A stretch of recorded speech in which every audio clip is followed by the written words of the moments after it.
So, ayun na nga guys, I got approved for a multiple entry na good for 10 years US tourist visa. Yay!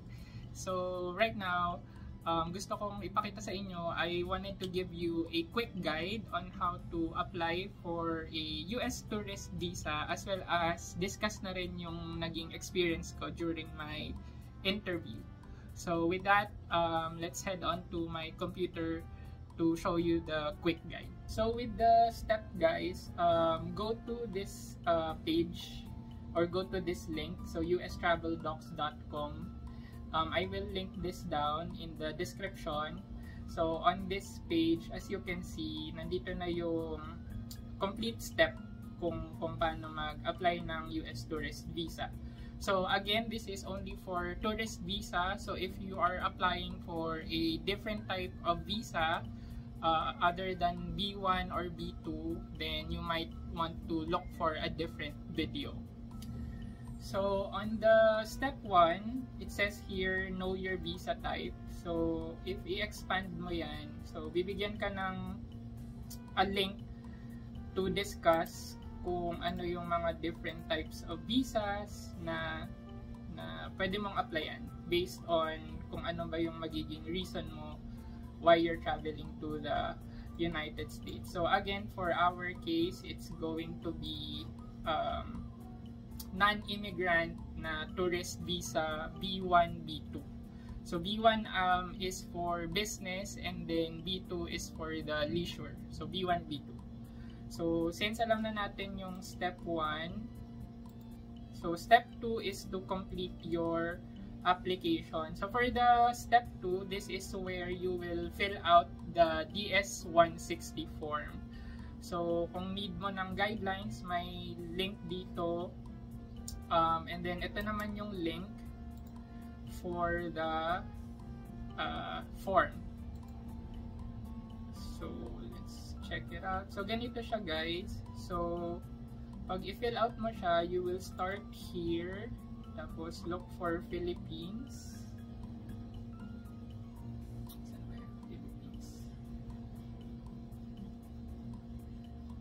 Look for the Philippines. And then, enter mo lang itong CAPTCHA code na ibibigay. And then, after that, just click the Start an Application. So, if you want a thorough guide on how to fill out the DS-160 form, marami namang videos sa YouTube for the guide, so just look for it.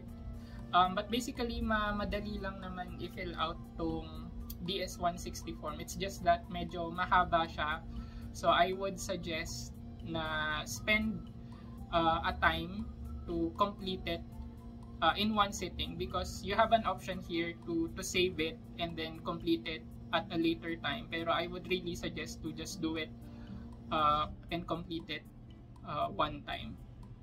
And make sure to take note of the application ID kasi that will be important, especially kung hindi mo mako-complete yung pag-fill out.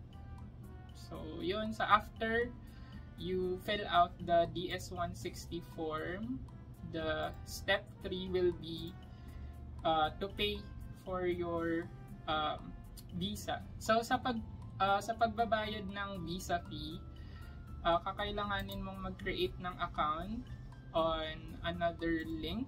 So nandito rin siya. At mapupunta ka dito sa usvisascheduling.com. So ito actually yung isa sa mga changes, because I believe before yung CGI link or CGI website is different. Pero ngayon dito ka na mag-create ng account. So if you do not have an account yet, so click mo lang yung sign up now and then create an account.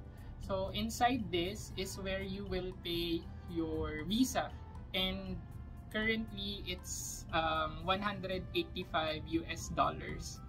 yung visa fee. So on my case, nung nagbayad ako, the conversion was 11,100 pesos. And when it comes to the payment options, you can pay via PesoNet, RCBC, or credit card. I believe isa din yun sa mga new changes, paying via credit card. So I paid via credit card, and before, parang once you make the payment, parang it will take 1 to 2 days pa bago ka makakuha ng confirmation. But in my case, when I paid for it, nakakuha ko agad ng confirmation. So, kung gusto nyo nung ganun, I think mas maganda kung kaya nyo magbayad ng online through debit or credit card. And once you made the payment for the visa fee, ang next na is scheduling your appointment.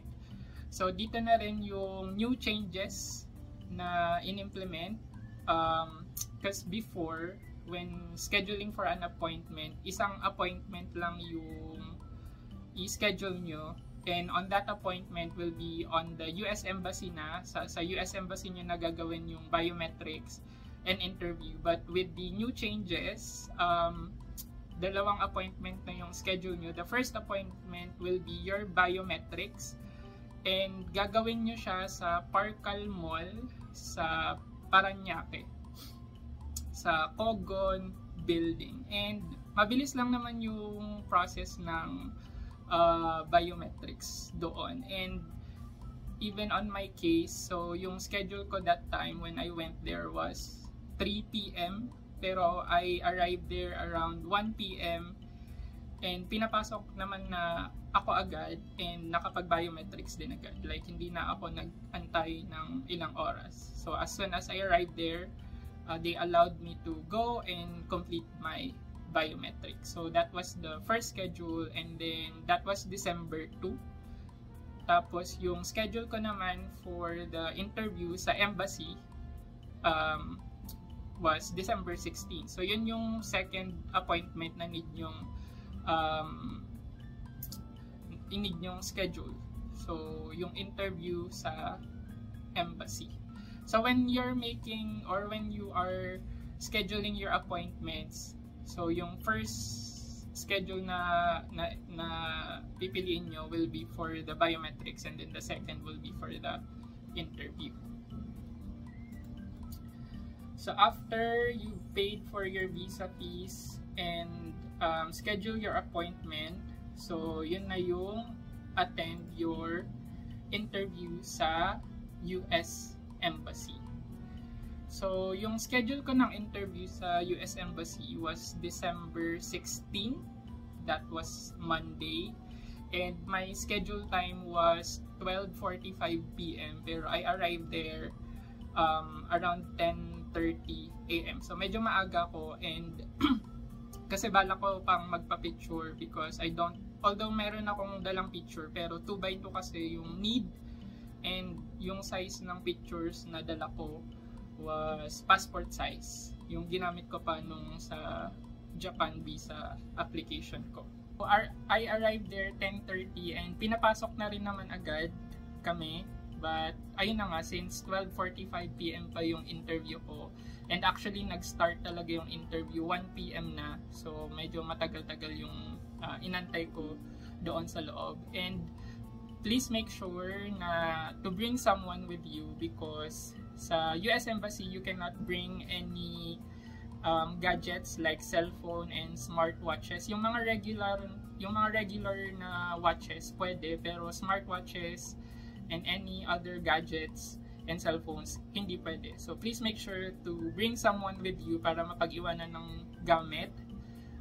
Although may mga tao doon na nag-offer ng service outside the US Embassy, nag-offer sila ng service para pag-iwanan ng mga gamit mo, pero I'm just not sure how safe that is.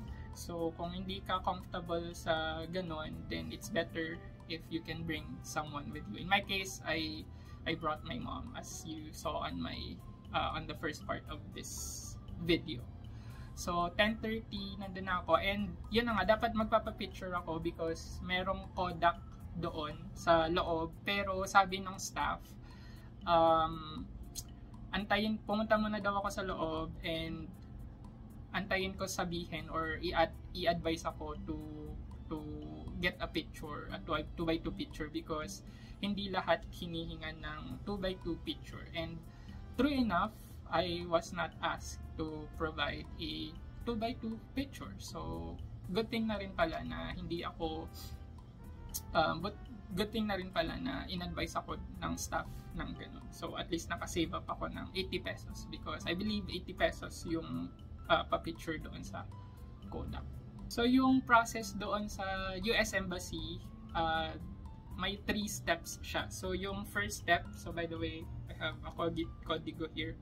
So, yung first step was pre-screening. So, doon sa pre-screening, may mga windows din. May mga windows na and ma-assign ka sa available windows. And yung mga console doon, they are all Filipinos. At least, nung time na nandun ako, lahat sila Pilipino naman. And on the pre-screening, they will ask for your passport, and then they will verify your full name, birthday, purpose of travel, and they will also ask where in the US will you be going. So ganun lang. And doon na rin sila mag-a-ask ng 2x2 picture if they need one. Pero on my case nga, they did not ask me for a 2x2 picture. Tapos after that, step 2 was for the biometrics.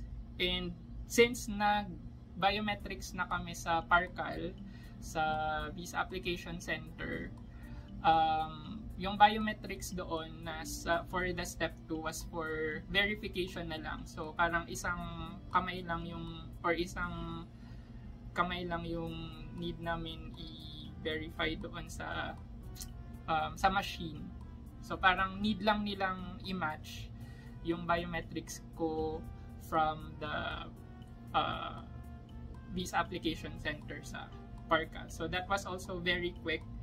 And then the third was the interview. So dito na kami nag-antay ng medyo matagal kasi mabilis lang natapos yung step 1 and step 2. Siguro around mga 11 AM kami tapos na kami dun sa step 1 and step 2. And ang ginagawa nila dun, i-group nila yung mga magkakasabay ng time. So on my case, I was scheduled for 12:45 PM. So grupo muna kami and then pinag-antay kami sa isang area.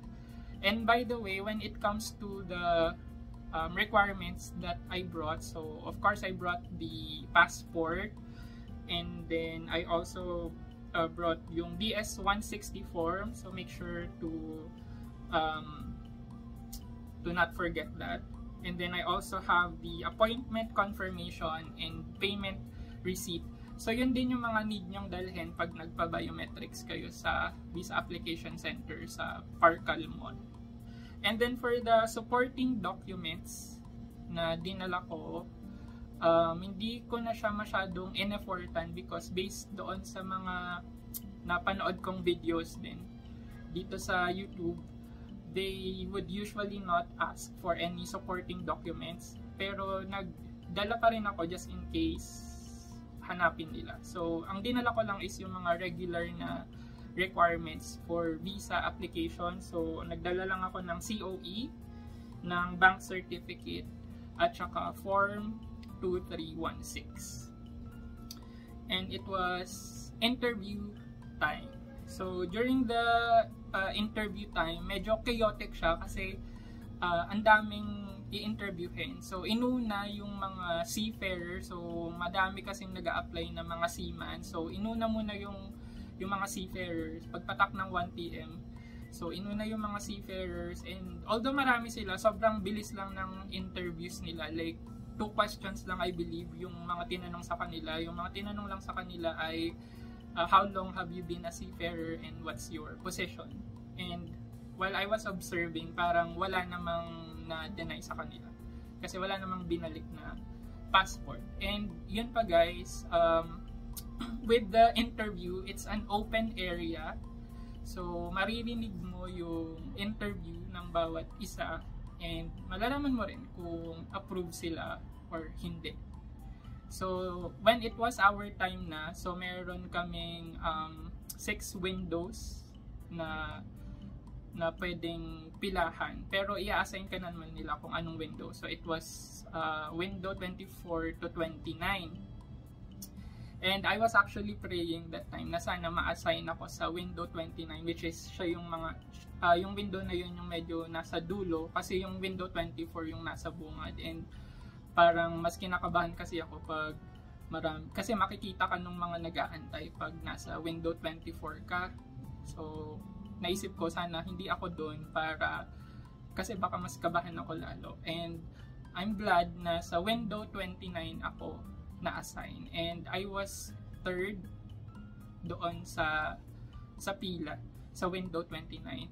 So doon pala sa interview, doon sa actual interview na, puro mga Americans na, I believe, yung mga nag-interview, because lahat sila puro puti, puro sila Caucasians.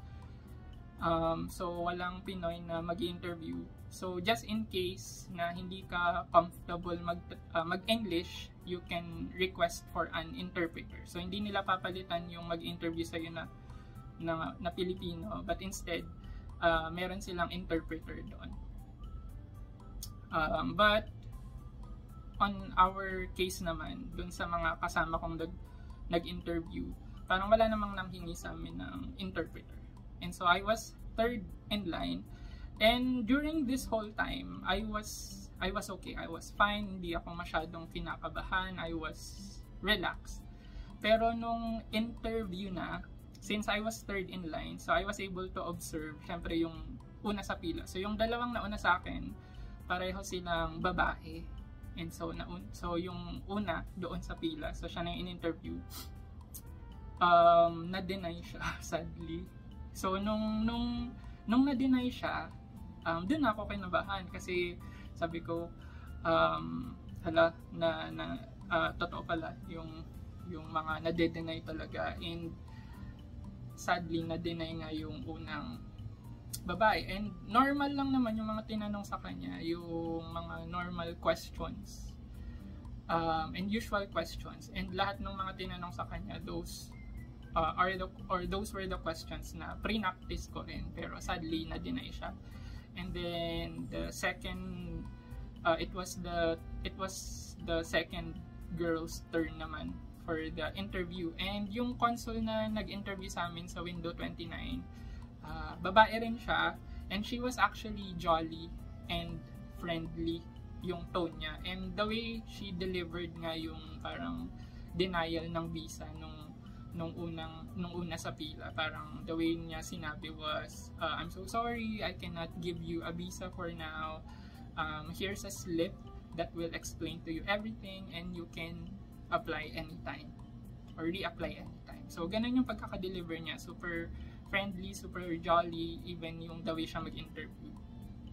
So it was the second girl's turn, and yun, yung pangalawang babae naman, approve siya. And so nung time ko na, since sobrang kabado ko, yung lahat ng pre-practice ko, ito nakakatawa, yung lahat ng pre-practice ko, hindi ko rin naisagot doon sa consul, kasi medyo madami akong pre-practice na mga sagot, and sadly ni isa doon wala akong nasabi talaga, because I was really nervous at that time. So when it was my turn, so I was greeted by the consul. Parang sabi niya lang good afternoon, and sabi ko lang din good afternoon ma'am.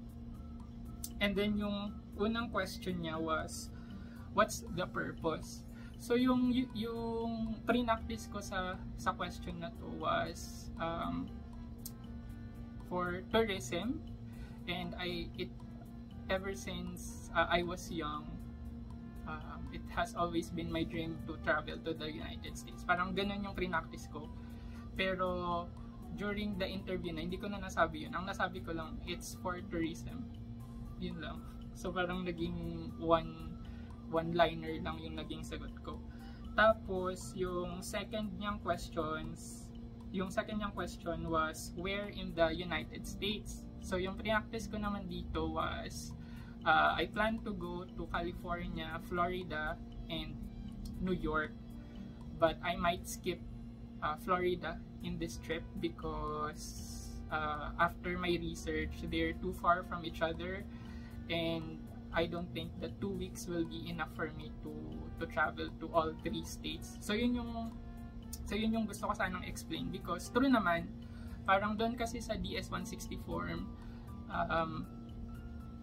nilagay ko doon na ang gusto kong i-visit was California, Florida, and California, Florida, and New York.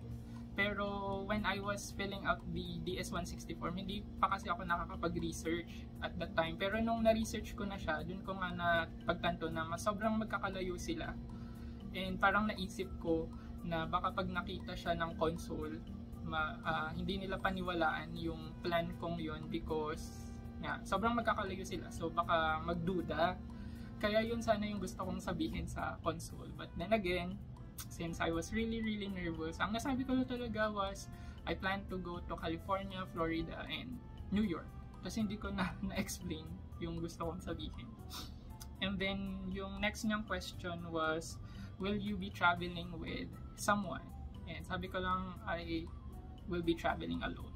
So yun lang, one-liner lang lagi yung naging sagot ko. And then yung next niyang question, will you be visiting a family or a friend? So sabi ko, no, I will not. And then, what is your work? So dito, ang pre-practice ko naman sa question na to was, I would say my company, the company that I'm working for currently, and then tell her or tell to the consul yung position ko and explain what I do. Pero since I was really nervous, ang nasabi ko lang ay yung employer name ko and how long have I been working for my employer. So hindi ko na-explain yung position ko and yung ginagawa ko doon sa work ko. And then yung next niyang question, I believe she was going through my DS-160 form at this time, because merong part kasi sa DS-160 form na i-list down mo yung lahat ng mga countries na na-travel mo or na napuntahan mo na within the last 5 years. So yung next niyang question, since she was going through that part of the DS-160 form, was, sabi niya, it seems that you travel a lot, so do you usually travel alone? So yun yung naging next niyang question. Tapos ang nasagot ko lang, and yun, hindi ko napaghandaan yung tanong na yun. So ang nasabi ko lang, yes, I usually just travel alone. Tapos after that question, she said the magic words na sabi niya, your visa is approved. And ako, at that time, medyo nagulat ako kasi parang hindi ko na-expect na ganun lang kabilis. Our interview lasted maybe 2 to 3 minutes only. Sobrang bilis lang and sobrang tuloy-tuloy lang nung pagtatanong niya. So ako nagulat kasi parang may mga ina-expect pa akong questions, like kala ko ipapa-enumerate pa niya yung mga countries na napuntahan ko, and pinaghandaan ko rin yung if ever natatanungin niya ako ng mga activities na gagawin ko. So yun, pinaghandaan ko rin. So those were the questions that I was also expecting, pero hindi na nga niya nabanggit. So parang medyo nagulat ako nung sabi niya, your visa is approved, and for like 5 to 10 seconds parang medyo natulala pa ako dun bago ako umalis. Tapos sabi ko lang, thank you, and then umalis na ako. So yun, ganun lang, sobrang bilis lang ng interview. So I must say na my interview did not really go well, because yun nga, hindi ko na-perform yung mga pre-practice ko, but at the same time, hindi naman ganun kapangit yung naging interview ko. So with that, I can say na talagang even before the interview pa, may decision na talaga sila, and that the interview will be for formality na lang. So I suggest talaga na when filling out the DS-160 form, to be truthful and to be honest. Kasi kung lahat naman nung ilalagay mo doon sa DS-160 form ay totoo, it will not be hard for you answering the interview questions, because doon lang naman manggagaling lahat ng itatanong ng consul. And yun, try to be more confident, or try to be confident and wag masyadong kabahan. And yun, that's it guys for this guide. I hope na nakatulong or makakatulong to sa inyo on your upcoming US visa application, and I pray na ma-approve kayo doon sa magiging application nyo. And if you have questions regarding sa process ng US visa application, just comment down below and I'll try to answer them to the best of my knowledge. So, yun lang guys, and please like and subscribe na rin. So, thank you guys for watching and I'll see you next time. Bye!